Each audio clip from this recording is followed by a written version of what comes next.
All right. Hello, everyone. Welcome to the OPAL Senior Center.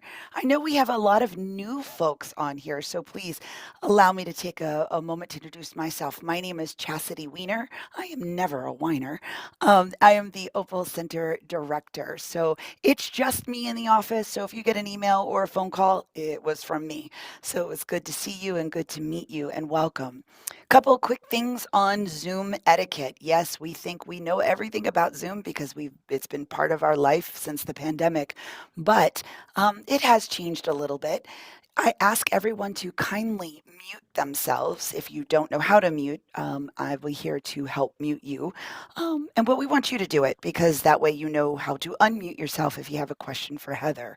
Please keep in mind that Zoom does not know any whispers. So if you're talking to someone next to you or crinkle that chip bag or the dog barks, it will immediately cut off Heather and go right to you, and you will be big face on our screen. So we're just trying to save you the embarrassment. Um, would like to welcome Heather Murphy again with us. This is the second part of our two-part installment. If you missed the first, you're fine. It's recorded. It's on the Baltimore County Department of Aging's YouTube page. If you didn't know, we have a channel. We have a channel there. The first part was really talking about those emotional ties and why it's so darn too hard to let go. Now, today, Heather's going to bring with us more some practical tips and to keep that momentum going. So, with that, I'd love to turn it over to Heather Murphy from the Abilities Network. We're so glad you're here with us. Thank you. Thanks, Chastity, for such a warm welcome. And I'm so excited to have some of you back again and some who may not have seen the last one. And I know Chastity did record the last one. So if you missed that, feel free to go back and catch that replay. But we are excited to have you again today. And we are going to talk about getting organized. But just to remind you all who we are and what we do, Abilities Network itself, we're a nonprofit. We've been around since 1964, providing services. We started by providing services to adults with disabilities back then, and we have grown and expanded our mission. So now we have 4 programs of services that community and employment partners helping those adults with disabilities. We do have our 2 family and child related programs. And then senior services is my division. That is where I am housed. And we started our division in 2011. So celebrating our 15th anniversary this year. And we are called a senior move manager or a move coordinator. And many folks have never heard what that is, but what we do is we help people who are typically downsizing and moving. And that downsizing may be from the family home that they've lived in for 30, 40, 50 years, oftentimes moving into retirement living, which often looks like a 1 or 2 bedroom apartment or condo. So it is often really difficult for people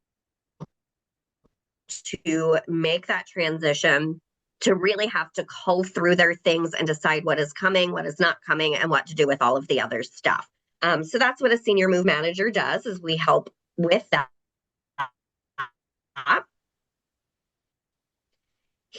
Here are some that most move managers provide.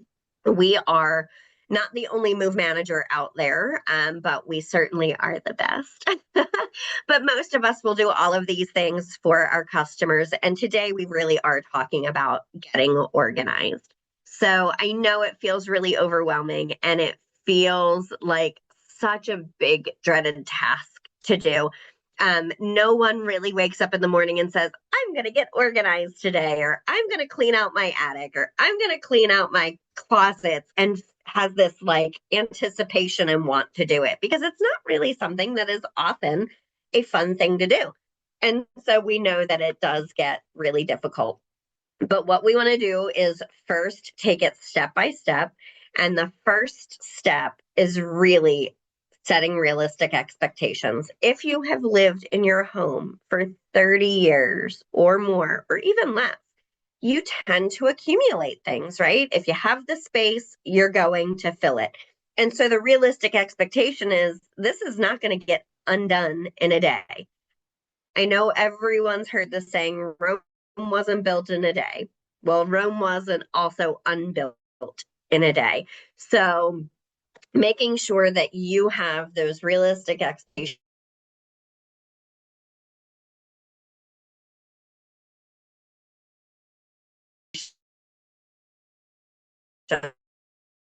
and you allow yourself organized, we want to make sure that we know what resources are there. So for me, resources could be finding a friend or a family member who's going to help you with the process, because often having another set of hands and another set of ears is really, really helpful. But that could also mean considering what you might do with the things that you no longer need. So are there charities that you really want to support, right? And thinking about that. Also, working with the end result in mind. So, if we are organizing just to organize our space into a place where it feels a lot better, that is definitely an end goal to keep in mind. If we are organizing as part of decluttering and downsizing, that is also a thought process, and keeping that end goal, that finish line in mind is really, really helpful. So think of that marathon runner, right? The person who's running 26.2 miles or whatever it is, they cannot physically enjoy. Well, if I were running, I would not physically enjoy running for 26.2 miles, but I know I would enjoy passing that finish line. And keeping that in mind can keep people motivated. And then the last thing is really be kind to yourself. Take your time, take breaks. Sometimes the breaks are even more important than the work itself. And so we'll talk about that a little bit more as well. So, organizing, decluttering, downsizing, sorting, all of those words basically mean the same thing. All it means is going through your belongings and figuring out what are you keeping, what are you not keeping, and what to do with the things that you're not keeping, right? And then also organizing the stuff that you are keeping so that it's in a way that you can find it and that maybe even looks great, right? So here are some of my key tips on getting organized. First and foremost, one room or one area at a time. So this one is really key to keep you on track without getting overwhelmed. So if you walk in the front door of your house and you say, oh my gosh, I have 30 years worth of stuff in this whole house to do, that's really overwhelming. And often when people are overwhelmed, they don't take action. It's there's a term for it, and it just escaped my mind. Analysis paralysis is what it's called. Like you just overanalyze it, so you don't do anything. But if I say to you, today we're going to work on your bedroom closet, that's much easier to do. It's like eating an elephant, right? We need to do it one bite at a time, smaller tasks that are manageable and more easily done, but stay in that space. So if today we're working on your bedroom closets and we finish them, great, move on to the next space. If you don't finish them today, don't move on to the next space until you have finished that original spot, the bedroom closet. Okay. Starting where it's easiest is going to usually be the best approach. So, most people in their houses, they have storage areas, right? So, your attics, sheds, basements, places that you put things, but not that you use or interact with on a daily basis. So usually, and I say usually because everyone is different, but usually those are the places that are a little easier to start to let things go. And organizing really does take a lot of letting go to create the space to be able to organize the things. Okay. So Starting where it's easiest really helps to build that downsizing muscle.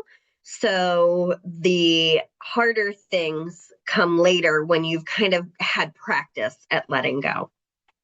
This is my biggest tip: 2 hours at a max, period. Um, Set a timer if you need to. So there are two kinds of people, right? One is the person who's kicking the can down the road and never actually sits down to get organized. And the other person is the person who, when they start, they don't stop, right? So they're going to just tackle and tackle and tackle and tackle and tackle. But once we pass that 2 hour mark, the decisions are no longer being made in usually a helpful or productive way. Oftentimes the decisions are just being made to make decisions. So that's when that overwhelm sets in. So 2 hours at most. However, not everybody can do 2 hours at a time. So if you have 10 minutes, start with 10 minutes. Do a drawer in your kitchen. Do a shelf in the pantry. Do, one shelf of your storage area, and then work your way up to the 2 hours. Once your 2 hours is done, take a break. I'm going to actually go back to one room or area at a time, and I want to use an example here that I almost forgot to share with you, but I I didn't take my own advice actually just the other day, and I was starting to clean up my office space, and I found some stuff that was my daughter's, so I took that into her bedroom. And then in her bedroom, of course, I found all of my bowls that were missing from my kitchen, and so I took those down to my kitchen. And then in the kitchen, I found something that belonged to my husband and needed to be in his office space. So before I knew it, I was all over the house running things everywhere. And I hadn't actually done any work in my office, but my 2 hours was up. So if you stay in your space, it really creates more efficiency. So what I should have done was when I found that thing that was my daughter's, I should have put it by the door of my office and kept going in my office. And when my 2 hours was done, then take that stuff to her room. That will keep you much more focused in what you are doing rather than all over the place. Okay. I have seen so many organizing shows. I've read so many books. I've seen all the presentations, and most organizers are going to tell you to separate things into 4 bins: what you're keeping, what you're selling, what you're donating, and what is trash. I say, let's make it even simpler than that. Before you do all of that, decide first, am I keeping it or am I not keeping it? If I'm keeping it, it gets put back away and organized. If I'm not keeping it, there are things that we can do with those items. And we'll talk about that at a later step. But the first most important decision is yes or no. Okay. And only keep what you use and what you love. So there is a really big organizing guru. Her name is Marie Kondo, and she uses the spark joy theory. So she'll hold up something and ask the owner, does this spark joy? If it doesn't spark joy, it goes away. Now, on a theoretical level, I understand what she's saying, but I'm going to tell you right now, my toothbrush doesn't spark joy, but I need it. So we also have to add a little bit of a reality check in there as well. We obviously have to keep the things that we use and that are part of our daily life. But I also want to leave room for that joy, for the things that we love, for the sentimental things. And there is a balance there. Okay. One last tip: cull your duplicates and think about things that are multi-purpose. So if you have 4 can openers, the other 3 are just taking up space. Pick the best one, and the other 3 can be donated. So again, when we're sorting things, we're going to stick with that one room or one space at a time. People ask me, well, how do I decide if I keep it or if I use it or, whatever. And you really do need to ask yourself, do I use it? Do I love it? When was the last time I used it? How often do I use it? And is there something else that I can use in its place? Once you have decided what you're keeping, then we can make those piles for sell, donate, trash, give away, that kind of thing. Okay. So often our trouble spots are in the kitchen, closets, paperwork, things like that. So let's talk about the kitchen. So first and foremost, again, we're talking about culling duplicates and limiting what you keep. I know a lot of folks have china sets that are, 8, 10, 12, 16 place settings. Are we still using that china anymore? If you are, I'm not saying get rid of it. If you're using it, then we need to figure out a way to keep it and keep it organized so that we are showing it the respect and honor that it deserves.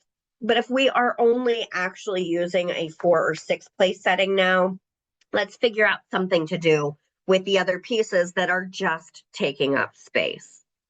And again, calling those duplicates, again, going back to the can openers, if we have 4 of them, we really only need 1. Let's donate the other 3.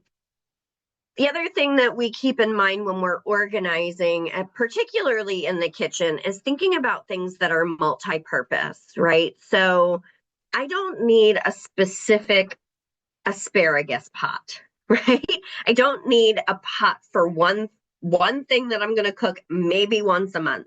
I can cook asparagus in a different cooking pot or in a baking dish or something else that can be a multi-purpose use item.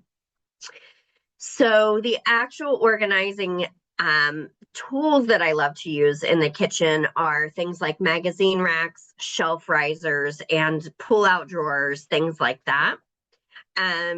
If you have particularly Corelle dishware, which is the thinner dishware, these magazine racks really work well.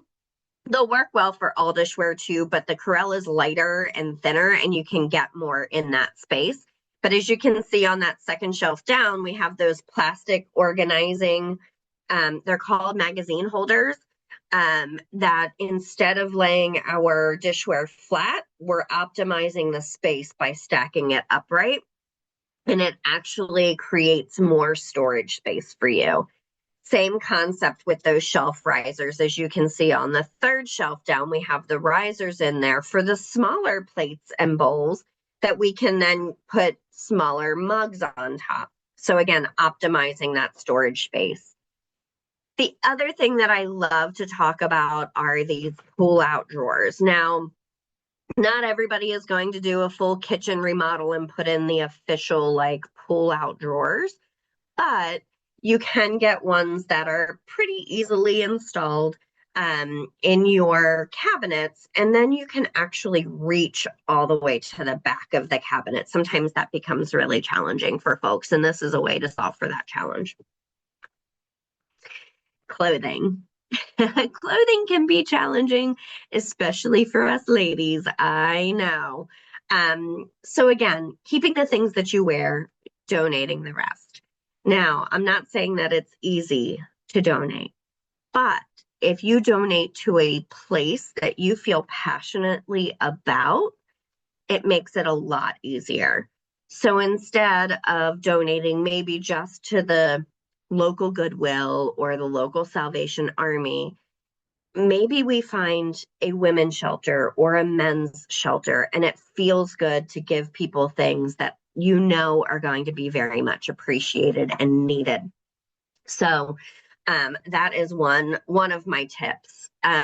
Keeping the things that you wear, here is one of my favorite tips ever.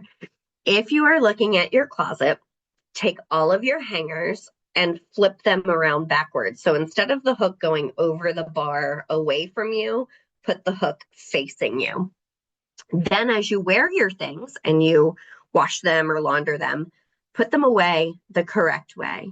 At the end of the season, anything that's still backwards are things you never wore.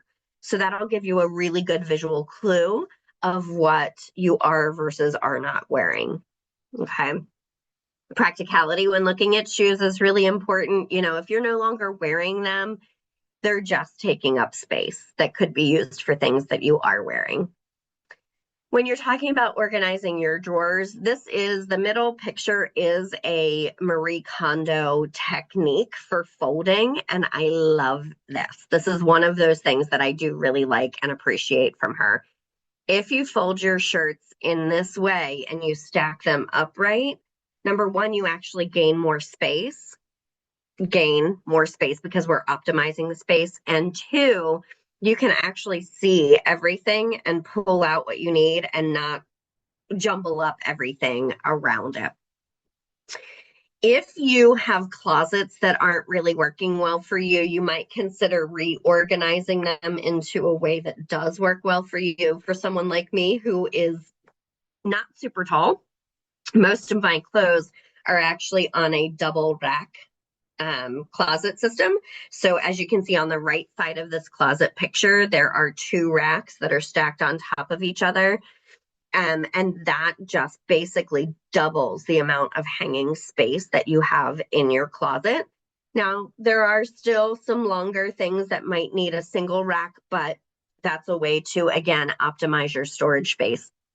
And then again, think about things like under the bed organizers. If you're not using the space under your bed wisely right now, let's talk about that because that could really store a lot of off-season clothing. I actually store all of my off-season clothing in bins just like this underneath my bed. In a queen size bed, you can usually fit 6 of these bins, and it really does hold a lot of stuff. Just make sure you measure the space under your bed and measure the bin because sometimes it's just like a half an inch too tall and won't fit under there. So you have to be a little bit careful when you purchase those.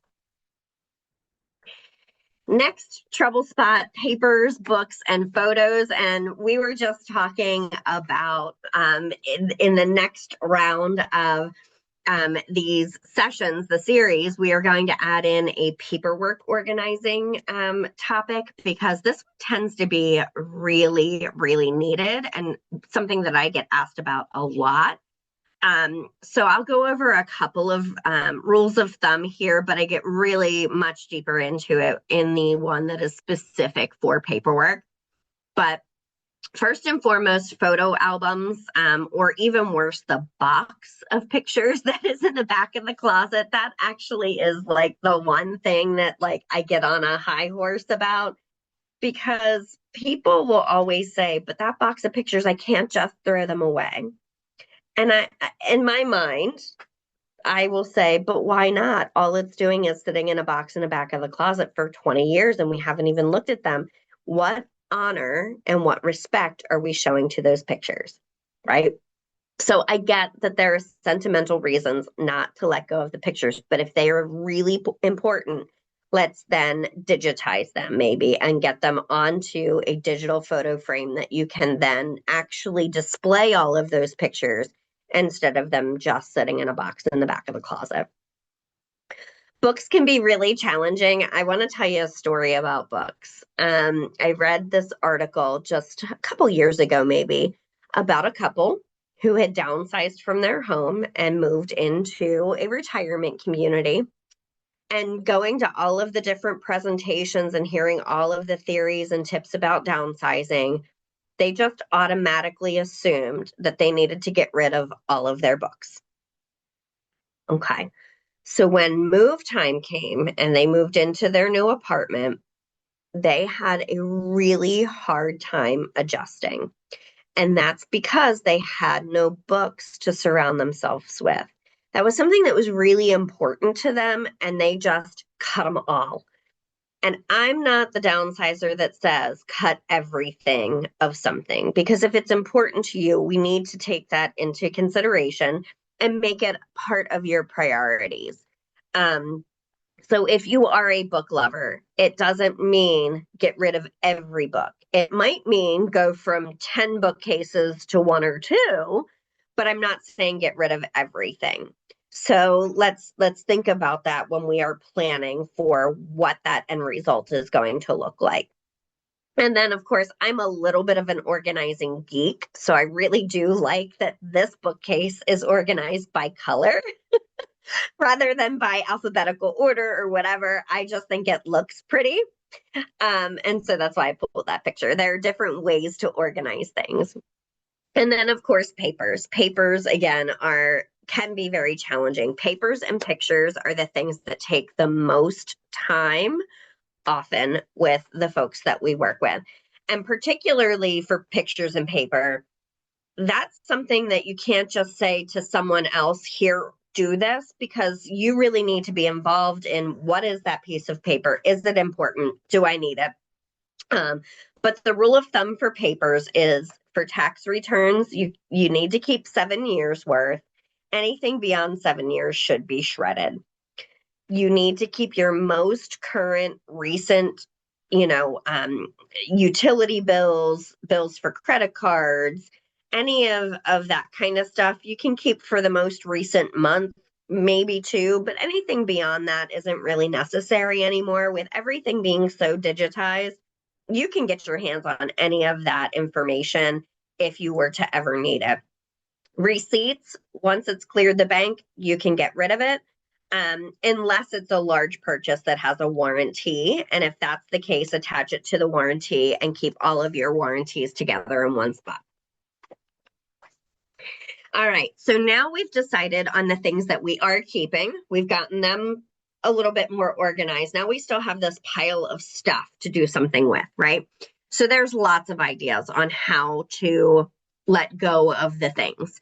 And one is to have kind of a friends and family party, have everybody over, put all the stuff on the table, let people take things home with them.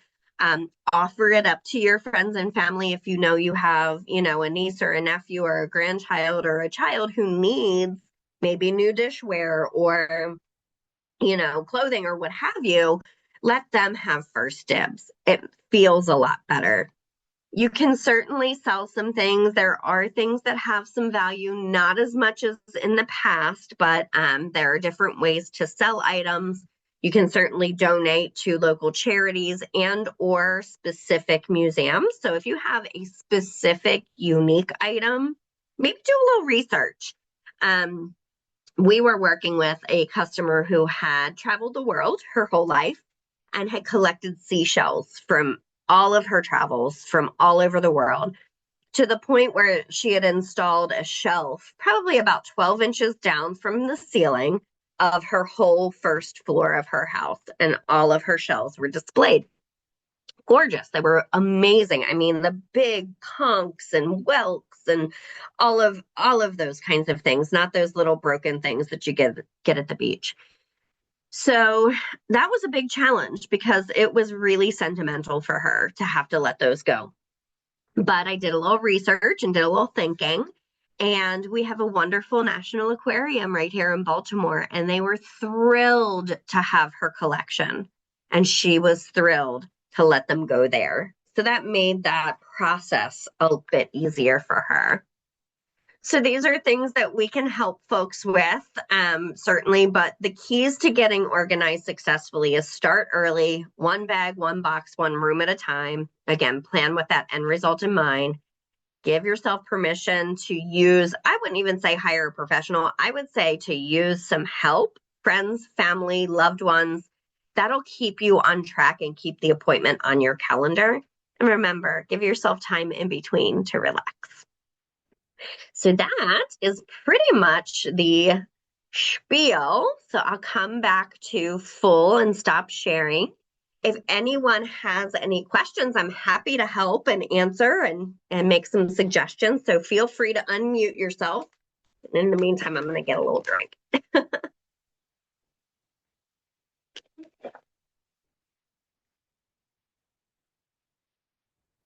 I have a question. Yes, ma'am. Um, do you go to would you come to people's house and give feedback how to do it? Yeah, my team and I actually specialize in working with people in their homes to help them either declutter, downsize, organize. I do offer a free in-home consultation, so I could come out and talk with you, maybe give you some tips and tricks there if you plan on doing it yourself, or I can talk to you about the services that we can provide as well. Okay, thank you. You're welcome. Yeah. We get the slides. It's very helpful. That was in the chat, Chastity, so I can certainly send you a PDF of the slides for sure. Yeah, and I also responded that we're recording this, so it will be up on our BCDA link, and they can pause or fast forward as they feel like it. So that is Perfect. always a resource in front of us all. That'll take a couple Great. days. So I have a question. Yes, Ms. Pat. Couple things. My AAUW branch, we've had book sales for years. And for the first time, we don't have enough books. What? Yeah. So these were huge 4-day book sales. And we are really concerned about so what happened is people are doing e-readers. Mm-hmm. And I really think that the COVID shutdown caused a drop in books because we weren't having book clubs. We weren't going to the bookstore and poking around. Yeah. So if you have books, look for a group that's having that has book sales. Okay. Maybe sometimes the friends of the libraries do it. Yeah. AAUW branches all do it. Please go there and don't throw them out. Right. Absolutely. So in some locations, you cannot technically put a book in trash if it's hardcover. So there's dumb rules that are out there. But so there is a place for your books. Yep. If you kept textbooks, encyclopedias, sorry, they're not going to want those. But if you are a fiction reader or historical literature, there's going to be a place for those books. And in a lot of cases, they will come to your place. We do that at my branch. If you're within 3 counties of us, we'll get a couple cars, we'll go out and we'll take them out of your house for you. So, that's that's just what my branch did. Tell me that organization's name again. Oh, AAUW, American Association of University Women. Ah, okay. Okay. So I will maybe connect with me offline too, because we're always looking for resources to help our customers donate to great charities and organizations like that. Yeah. For those you mentioned, for the textbooks and the encyclopedias that maybe can't go to those kinds of organizations, I do have a gentleman that we work with that will take any book for donation. Okay. And he might send it, overseas for whatever reason, or work on literacy campaigns or recycle, but he will take anything. So that's another good option as well. Yeah. Good. Thank you for that. Mm-hmm. Are there any other questions? Hi. But I forgot to ask her, what's her number, that AAUW? Yeah, there would be different branches in your area. So if you go to an AAUW national website, they'll give you local branch information. So you would under locations, you'd put your zip code in probably. Oh, so, okay. Thank you. Fantastic. And I know a lot of people struggle with books because when you are thinking about letting go of books and you put a bunch of books in a box, books are heavy. Yes. They really are very heavy. So often the folks that we're working with, that becomes a major challenge. Even for us, sometimes when we have a job that's got, tons of books, we have to split that up, because they are heavy. Absolutely. So when you have an organization that'll come out and retrieve it, that often will break that barrier of doing something with it. So that's fantastic. Mm-hmm. Heather, I learned 2 things working at places where I of need, right? Mm-hmm. So sofas, furniture. A lot of folks are no longer taking flowered print, so just know that going in. And Corningware. I grew up on Corningware. I hate my mother's Corningware because it's just part of that. It's that pattern that I hate. It's in my head. It's burned there. But Yep. some of these places also are not taking Corningware because they have high lead content. So just know that as well. In fact, there was a big like not wanted sign, it's the wanted sign, it's the anti not wanted, sign, and it says we do not take any Corningware. So just be mindful of that. Mm-hmm. That you might have some old Corningware patterns, and I'm 47 years old. You can do the math. If you've held on to it, it might have lead content, but don't donate it either. Get rid Yeah. of it, but don't donate Yeah. it. Yeah. Yep. First of all, your kids don't want it. Your Nope. kids do not want it. Sorry. Yep. Also, a lot of the old china has gold filigree on it. So if you make a mistake and put it in your microwave, you'll blow up your microwave. Yep. So again, it's not that's not something you necessarily. What I wound up doing is I have a set for my mother, my grandmother, my great grandmother. I kept a place setting of each of their china, and then I'm ready to get rid of the rest. Now the question is, where can you take old china? Can you just put it in your garbage? Because I don't know that anymore. Well, I know a lot of the thrift stores and like Goodwill, Salvation Army actually will take china. They will? Seriously? Mm-hmm. All right. As I'll long as check they're mine not out. overrun with it. So I Yeah. would try that first before Yeah. throwing it away. My last option is disposal, right? So I Yeah. try to sell what we can sell, give it away, donate it, whatever I can do first. So we still take china to different charity locations. For the furniture pieces, yes, floral design is a little bit more challenging, but we do have a great charity that we work with that often does take floral design as long as the pieces of furniture are in good usable condition. Sorry, I just got distracted. I told you I get distracted easily. Savers is a good place to donate, and they do support lupus. Yes, Barbara, absolutely. That is actually our favorite local charity drop-off place because they're really easy in and out as well, and they help you unload your car. So FYI. But anyway, back to the charity that takes furniture. They actually will take any good usable furniture, put it in their warehouse, and then they receive referrals for people who have had floods, fires, displaced, whatever, and they will donate it back out. So there are people out there who need things that don't really care if it's floral or not. They just need it now. So we love using them. That charity is called Friendly Loving Opportunities. They are fantastic. And they come into the house to pick it up. Whoa. Mm-hmm. Which after So, COVID, almost no charities do. yes. Yes. So about clothing. Yep. So I hope it's generally known. If you take a bunch of clothes and put them in a garbage bag and take it to Goodwill, they're going to shred it. You can't really think they go through all those bags. So when I retired, I had business suits. Mm-hmm. So I separated those. I went and paid for cleaning so that they were in bags. And then I took those in. You could take them to Goodwill. I took them to a woman's shelter Mm-hmm. and places that are training women to go back into the marketplace.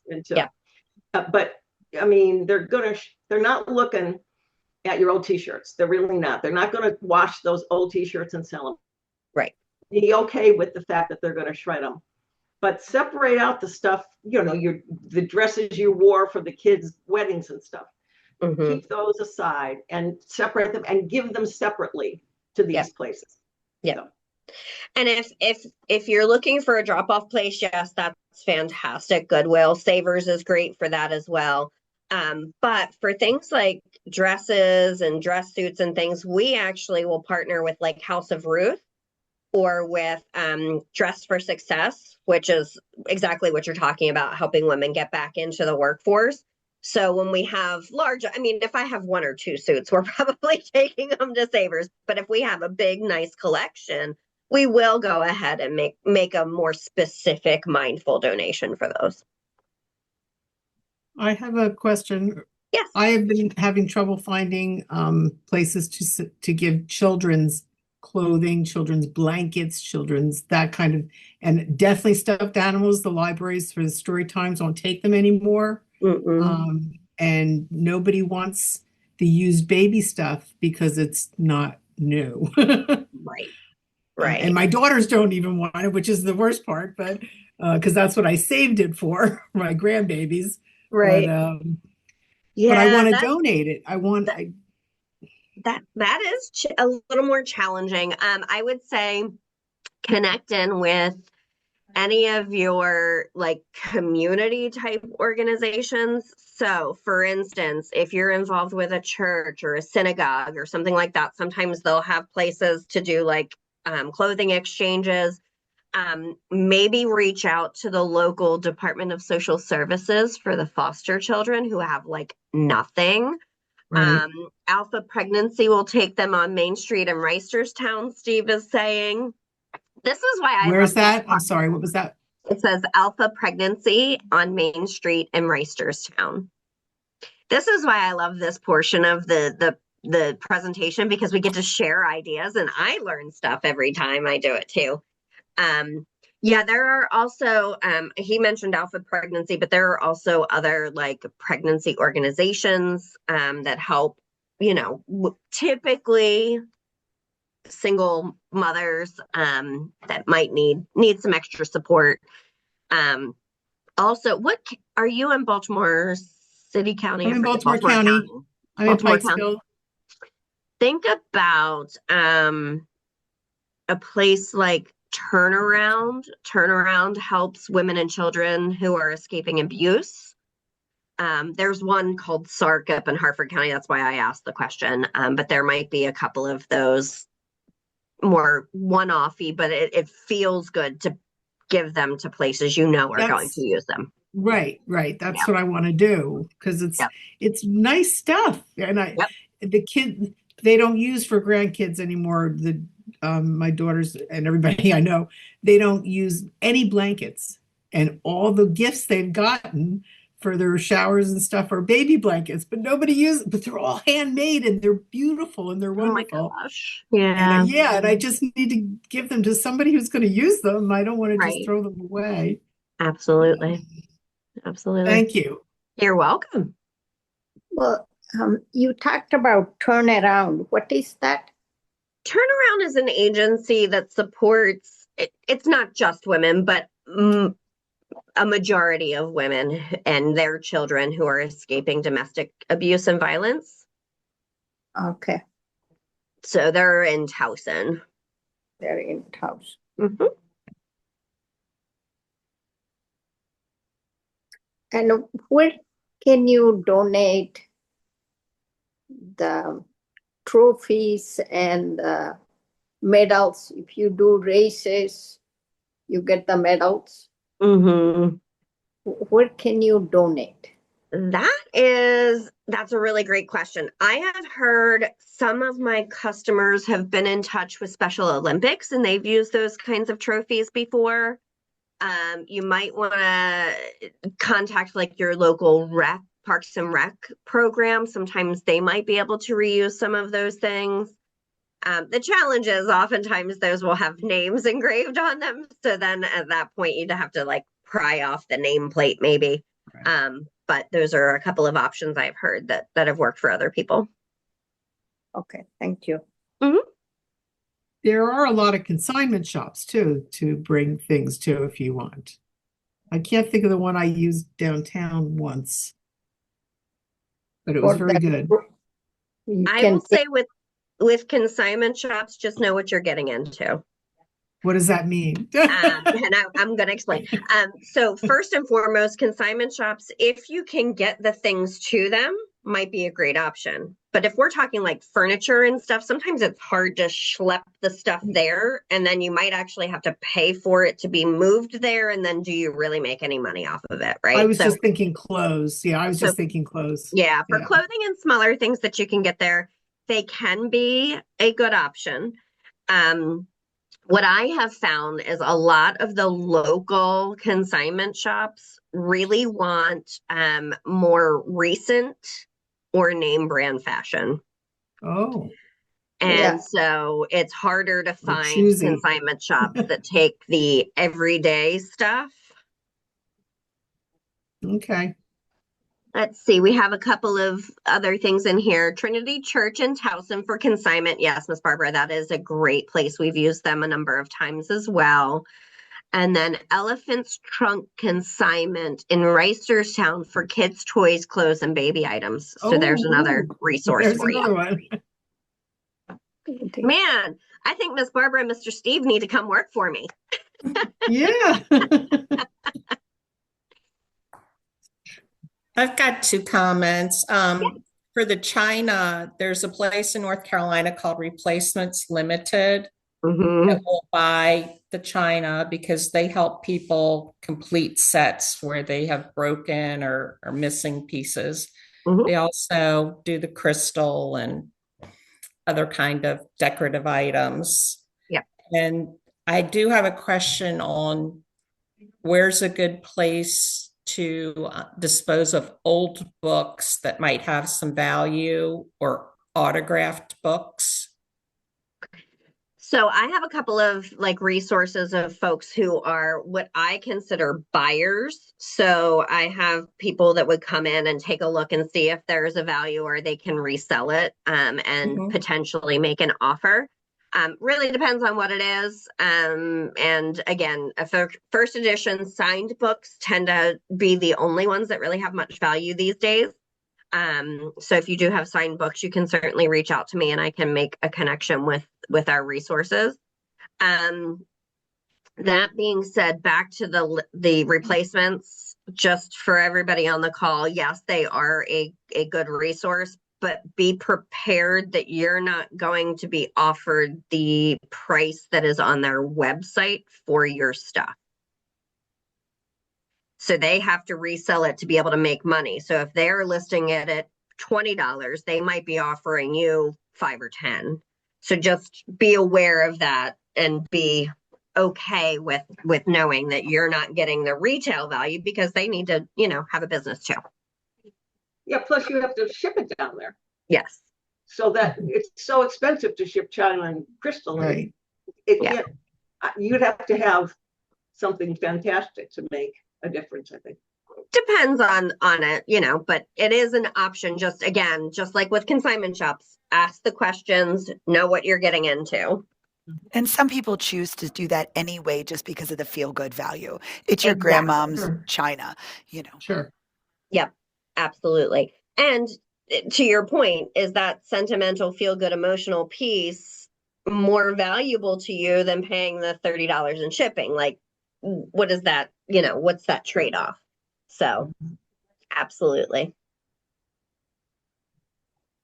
Did we talk about coins at all too? Because I have so many coins, and especially I have a collection. There's just books of pennies from all the states, and now pennies. I mean, we can't even use them anymore. I have one of my buyers loves coins and stamps. So, Chastity, if you wanted to share my contact information with everybody, you're more than welcome to reach out to me and I can certainly get you those resources. I need help. Silver, costume jewelry, those are the kinds of things that are selling right now. I know, Chastity, you mentioned the Corningware, and yes, Corningware is not, depending on when it was made, but Pyrex, vintage Pyrex is super hot right now. Wow. So, yeah, there's a lot, like the things that my buyers want to go through what you put aside for trash, because a lot of people don't realize what does have value versus what doesn't have value.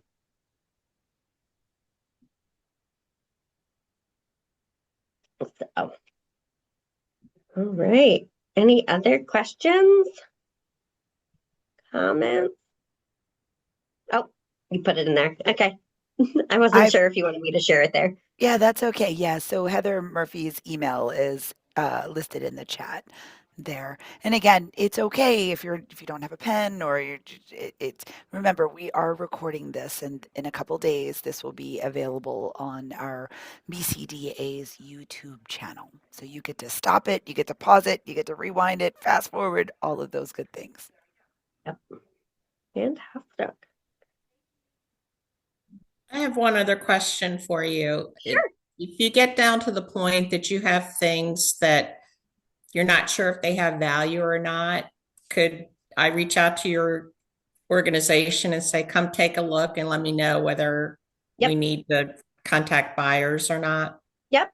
You can absolutely do that. The other, and I would be more than happy to visit. The other thing that you can do, and of course call me first, but if you are comfortable like taking pictures of those things and emailing them to me or sending them, and I can give you my cell number, send them over by text. Sometimes that speeds up the process a little bit because I do get very busy with, meeting people all the time. So that is an option as well, but certainly reach out and contact me and then we can decide which is the best way to get that information to you. Okay, great. Thank Yeah. you. Sure.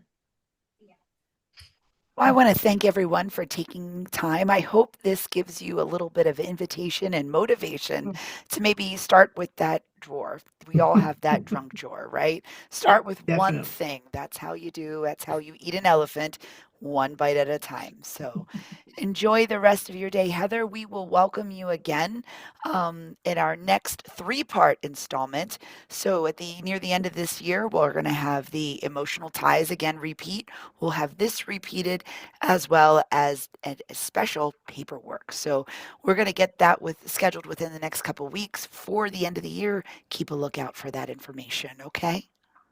Absolutely. Thank you all so much. Thank you. Take Thank care. you. Thank you. It's a great program. Thank you.